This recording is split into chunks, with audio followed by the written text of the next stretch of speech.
ಹೇಳಿರೋ ಕೃತಿಗೂ ಮಾತುಗೂ ಸಂಬಂಧ ಇಲ್ಲ. ಮಾತೆತ್ತರೆ ಮುಖ್ಯಮಂತ್ರಿಗಳು ಅವ್ರದ್ದು ನಾನು ನೋಡಿದ್ದೀನಿ. ಅವರು ಕೂತಾಗ ನಿಂತಾಗ ವೇದಿಕೆ ಭಾಷಣ ಮಾಡೋಕೆ ನಿಂತಾಗ ಅವ್ರ ಭಾಷೆಯಲ್ಲಿ ಹೇಳೋದಾದ್ರೆ, ಏಯ್ ಕೂತ್ಕೋ, ಕೊಟ್ಟಿಲ್ಲ 2,000 ನಿನಗೆ, ಕೊಟ್ಟಿಲ್ಲ ನಿನ್ಗೆ 2,000. ಈ ಮಾತು ರೆಗ್ಯುಲರ್ ಬರ್ತಾ ಇದೆ. ನಾನು ಮೊನ್ನೆನೂ ನೋಡಿದೆ, ಯಾವುದೋ ಕೂತ್ಕೊಂಡು ಅವರು ಯಾವುದೋ ಒಂದು ಮಾತಾಡ್ತಾ ಇದ್ರೆ, ಎಲ್ಲರಿಗೂ ನಾನು ಕೊಟ್ಟಿಲ್ವಾ ನಿಮಗೆ 2,000 ಅಂತ ಹೇಳ್ತಾರೆ. 2,000 ಎಲ್ಲಿ ಕೊಟ್ಟಿದ್ದೀರಾ? ಅದೇ ಗಂಡನ ಜೋಬಿಗೆ ಎಣ್ಣೆ ಹೊಡಿತಾ ಇದ್ದ ಪಾಪ, ಗಂಡನ ಜೋಬಿಗೆ 2,000 ಟ್ಯಾಕ್ಸ್ ಹಾಕಿದ್ರಿ, ಆ 2,000ನ ಪಾಪ ಹೆಣ್ಮಗಳು ಕೊಟ್ರಿ. ನಿಮ್ಮ ಕೈಯಿಂದ ಏನು ಕೊಟ್ರಿ? ಅದರಲ್ಲಿ ಅಂಕಿಅಂಶ ಕೊಡ್ತೀನಿ ನಾನು, ಬೇಕಾದರೆ ಅಂಕಿಅಂಶ ಕೊಡ್ತೀನಿ. ಎಷ್ಟು? 50 ರೂಪಾಯಿ 60 ರೂಪಾಯಿ ಒಂದು ಕ್ವಾರ್ಟ್ರಿಗೆ ಜಾಸ್ತಿ ಮಾಡಿದ್ದೀರಾ.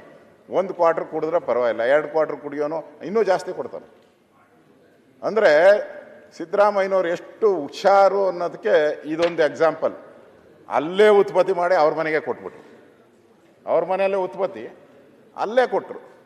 ಗಂಡನಿಂದ ಹೆಂಡತಿ ಕೊಡೋ ಬಿಜೆಪಿ ಕಾಲದಲ್ಲಿ ಬಾಟ್ಲು ಕುಡಿತಿರ್ಲಿಲ್ವಾ? ನಾನು ವಿರೋಧ ಪಕ್ಷದ ನಾಯಕರೇ, ಬಿಜೆಪಿ ಕಾಲದಲ್ಲಿ ಬಾಟ್ಲಲ್ಲಿ ಕುಡಿತಿರ್ಲಿಲ್ವಾ? ಕುಡಿತಿದ್ರೆ ಇಲ್ವಾ ಜನ? ಆಗ್ಲೂ ಇಷ್ಟೇ ದುಡ್ಡು ಬರ್ತುತ್ತೆ ಇಲ್ವಾ? ಮೊದಲೇ ತೀರ್ಮಾನ ಆಗಿದೆ ಮುಖ್ಯಮಂತ್ರಿ ಅಧ್ಯಕ್ಷರೇ. ಉತ್ತರ ಕರ್ನಾಟಕ ಚರ್ಚೆ ಆಗುವಾಗ ಉತ್ತರ ಕರ್ನಾಟಕಕ್ಕೆ ನಾವು ಉತ್ತರ ಕರ್ನಾಟಕ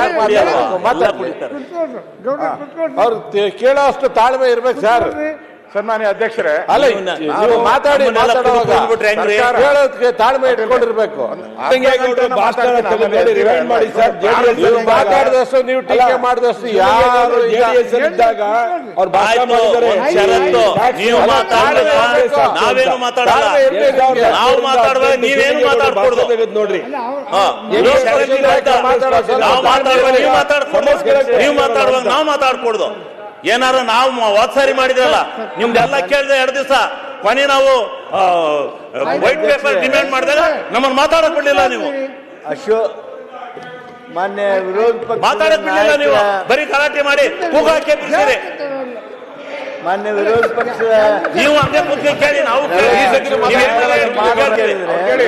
ನಾಯಕರು ನಮ್ಮ ಬಡವರ್ಗ ಅವಮಾನ ಮಾಡ್ತಾ ಇದ್ದಾರೆ.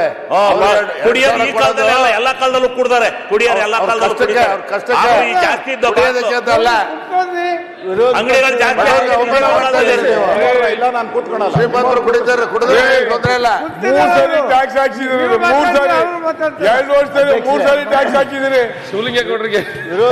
ನಿರ್ಭೀತ, ನಿಷ್ಪಕ್ಷಪಾತ, ವಿಶ್ವಾಸಾರ್ಹ ಸುದ್ದಿಗಳಿಗೆ ಮತ್ತೊಂದು ಹೆಸರಾಗಿರುವ ನ್ಯೂಸ್ 18 ಕನ್ನಡ ಈಗ ಆಪ್ನಲ್ಲೂ ಲಭ್ಯವಿದೆ. ದಯವಿಟ್ಟು ಇಲ್ಲಿರುವ QR ಕೋಡ್ ಅನ್ನು ಸ್ಕ್ಯಾನ್ ಮಾಡಿಕೊಂಡು ಆಪ್ ಡೌನ್ಲೋಡ್ ಮಾಡೋದಕ್ಕೆ ಮರಿಬೇಡಿ. ನಿಮ್ಮ ಬೆಂಬಲ ಹೀಗೆ ಸದಾ ನಮ್ಮೊಂದಿಗಿರಲಿ. ಧನ್ಯವಾದ.